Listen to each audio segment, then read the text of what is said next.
Math classes Udgir मध्ये आपलं स्वागत आहे. आज आपण पाहणार आहोत डिव्हिजन, भागाकार. बऱ्याच मुलांना 7वी पर्यंतच्या मुलांना आपल्याकडे भागाकार येत नाही. भागाकार करताना तो चुकतो. का चुकतो हे आपल्याला आज सोप्या पद्धतीने एकदम समजून घ्यायचं आहे. तरी सर्व विद्यार्थी मित्रांनी भागाकार व्यवस्थित पाहून घ्यावे आणि चुका याच्यामध्ये करू नये. बरेच मुलं चुका करतात. जेव्हा झिरो असते ते झिरो कसं घ्यायचं, बाकी रिमाइंडर कसं घ्यायचं हे त्यांना चुकते. तर इथं आपण पहिले भागाकारामध्ये प्रथम 14, आता ज्याला 14चं टेबल येतं त्याला पहिले 14चं टेबल इथे लिहून घ्यायचं. 14चा टेबल आपण इथे लिहून घेऊया.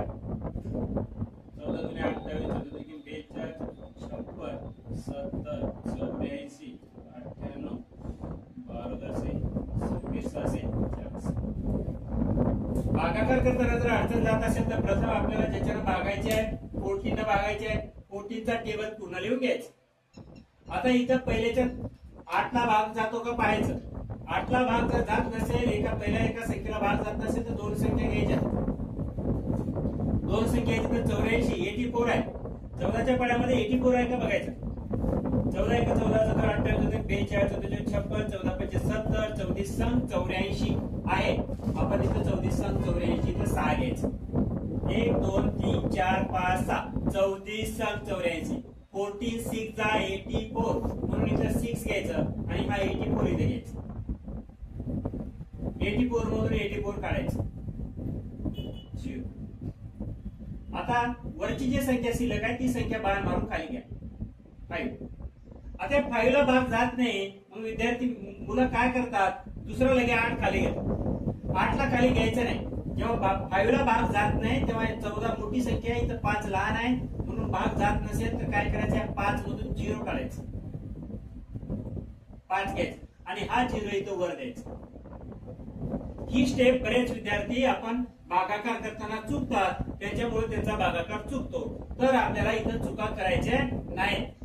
आपल्याला व्यवस्थित गणित करताना जेव्हा आपण दोन्ही संख्येला एकदाच भाग जातो आणि वरची संख्या जेव्हा आपण खाली घेतो त्यावेळेस त्या संख्येला जर भाग जात नसेल तर आपण त्या संख्येमधून 0 काढायचा आणि तो 0 वर पण घ्यायचा. मग आपला भागाकार व्यवस्थित येतो, तो चुकत नाही. आता वर शिल्लक असलेली संख्या घ्या, 8 आहे. 58 झालं. आता 14च्या पाड्यात 58 आहे का नाही, 56 आहे. 14 1 14, 14 2 28, 14 1 42, 14 चौक 56 म्हणून इथे घ्यायचं 4. 14 चौक, चौक म्हणजे 4, तर इथं 56 घ्यायचं. 56. आता 58 मधून 56 गेलं, 8 मधून 6 2, 5 मधून 0. अशा प्रकारे रिमाइंडर इथं बाकी आली आपली 2 आली. बाकी केव्हाही या 14 पेक्षा लहान असावी तर आपला भागाकार व्यवस्थित येतो किंवा तो चुकला नाही असं म्हणता येतं, नाहीतर भागाकार चुकतो. बाकी जे उरेल ती बाकी या 14 पेक्षा लहान यायला पाहिजे. हा आला आपला भागाकार.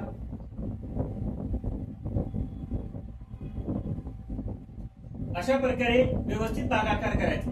आता आपण अजून एक भागाकार घेऊया.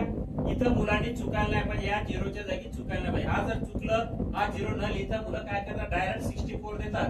हे भाग जाताना ही संख्या चुकते आणि इथं देखील चुकू जात. त्यासाठी ह्या पहिल्या स्टेपला व्यवस्थितपणे ध्यानात ठेवायचं. दुसरी एक संख्या घेऊया आपण, 16 7 8 4 6. आता 16चा टेबल सर्वांनी लिहून घ्यायचा. तर पहिले प्रथम टेबल लिहून घ्यायचा म्हणजे चुकत नाही. कारण पाडा म्हणताना आपण एखाद्या वेळेस पाडा मागे पुढे म्हणतो त्यामुळे पाडा चुकतो. त्यामुळे 16चा टेबल लिहून घ्यायचा. 64 16 85 16 96 16 12 10 16 28 असे 16 9 14 16 37.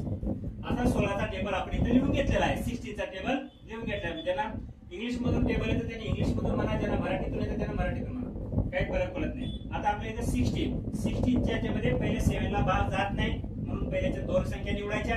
दोन संख्या आहेत 78. इथं 16च्या पाड्यामध्ये 78 आहे का नाही, 80 आहे.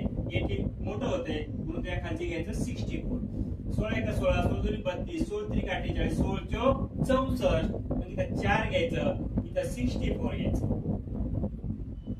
आता 8 मधून 4 गेले 4, 7 मधून 6 गेलं 1 आता 14 ला 16 ला भाग जात नाही म्हणून वरची एक संख्या घेतली तर 144. आता 16च्या पाड्यामध्ये 144 आहे बघा इथं. मग 16 नाम 44 असेल म्हणजे इथं 9 येतं नाम इथं घ्या. 16 नाम 44. 0 0 0. आता वर एक संख्या शिल्लक आहे. वरची संख्या तशी सोडून द्यायची का नाही, त्या संख्येला खाली घ्यायचं 6. आता 6 ला 60 भाग जातो का नाही जात, म्हणून आपण त्या 6 मधून 0 काढायचं. रिमाइंडर खाली 6 राहतो आणि हा 0 वर द्यायचा. तेव्हा आपला भागाकार व्यवस्थित येतो. अशा प्रकारे भागाकार करताना विद्यार्थ्यांनी लक्षात ठेवायला पाहिजे, वर जी संख्या उरेल ती जर संख्येला भाग जात नसेल तर त्या संख्येमधून 0 काढायचं आणि वर संख्या की जशाच खाली लिहायचं आणि वर पण 0 द्यायचं. या प्रकारे जर आपण भागाकार केला तर आपले भागाकार व्यवस्थित येतील, ते कुठे चुकणार नाहीत आणि आपला जे ध्येय आहे भागाकाराचं, म्हणजे भागाकार आपल्याला जमत नाही ज्यांना शिकायचे आहे, तो भागाकाराचं ध्येय आपलं कंप्लीट होतं. अशा प्रकारे या चॅनलला सबस्क्राईब करा आणि लाईक करा. धन्यवाद.